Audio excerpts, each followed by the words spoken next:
Good evening. The border city has officially turned into the Windy City. Extreme wind warnings were issued today, causing mayhem as residents had to deal with power outages to ripped rooftops to fallen structures. Anna Stanslau was there and has more. The skies may have been clear and sunny, but the wind was strong enough to move buildings as large as this. It also caused power outages from the BC border to the Saskatchewan border. In the Midwest area here, Lloydminster, Cold Lake, Bonnyville areas, Vermilion, and even to the west into the Beggarville and Smoky Lake areas, we're experiencing some interruptions to customers due to the wind and also to the wet snow that we had earlier this morning. Residents are being advised to stay a minimum of 15 feet away from any sagging or fallen lines. We have a number of company resources that have been dispatched to these outages, all working to help restore the power to our customers as quickly and as safely as we can. What we have today is a strong weather system that's moved from the Mackenzie portion of the Northwest Territories southeastwards into northern Saskatchewan and then into Manitoba. And on the south side of that, it's pulled a lot of warm air from the Pacific across BC and the mountains into Alberta. So we're getting some really mild temperatures.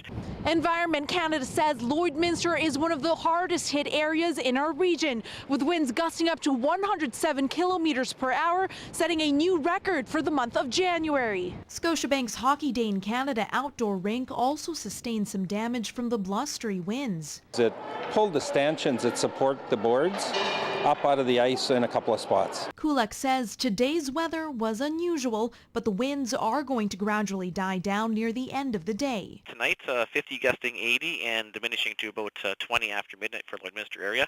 Temperatures are going to drop down well below freezing tonight, but then it's going to come back again with the warm air moving in for the weekend, and right now we're looking for highs of around 4 degrees for both Friday and Saturday.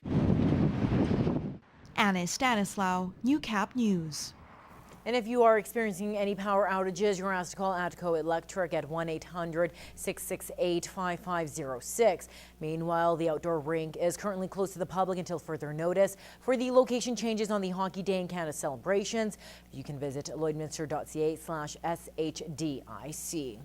Well, after waiting a couple of years, it's finally here. Hundreds gathered at the exhibition grounds last night to kick off Scotiabank Hockey Day in Canada.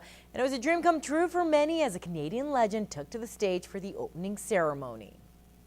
I'll give you a joke that's a hint about what we're going to do on Saturday morning at 10 o'clock.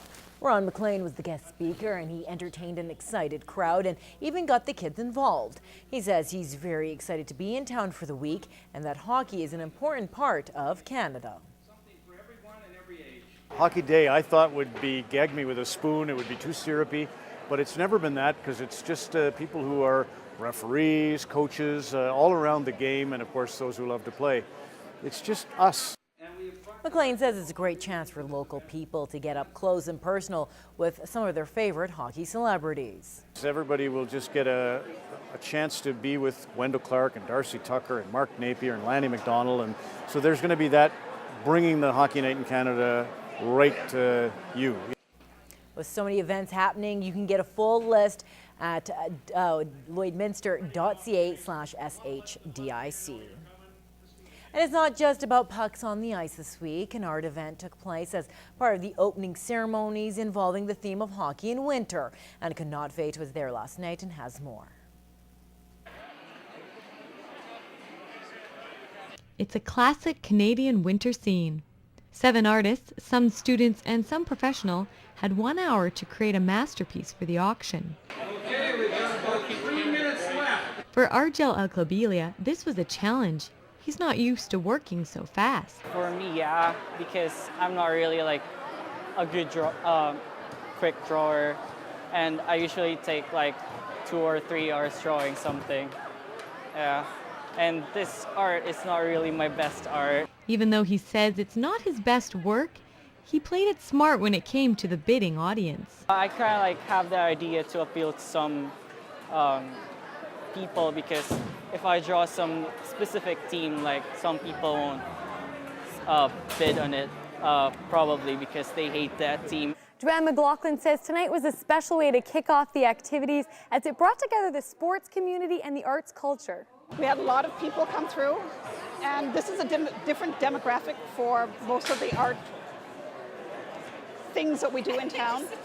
And just to have the sport part, the people who aren't familiar with art, to come by and see what artists can do, and especially within 1 hour, it's pretty incredible. McLaughlin says lots of people came throughout the hour to marvel at the artwork, and all money raised went towards the local Russ Robertson Arena. And for this grade 12 student, he's only been in Canada for 2 years and is new to the hockey scene, but he says he's excited to play a role in this week.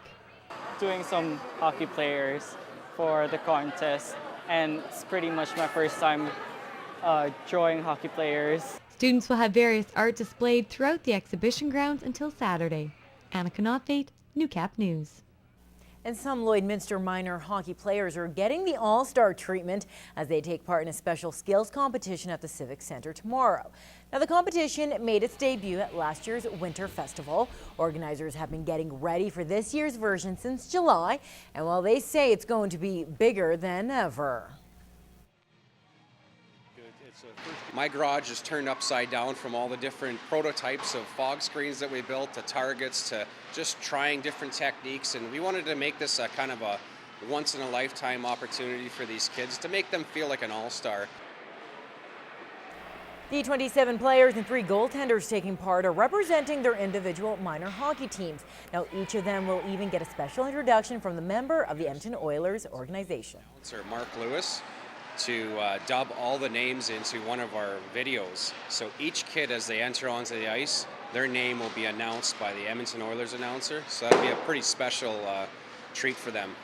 The skills competition is open to the public and will take place at the Civic Centre tomorrow, starting at 4 p.m.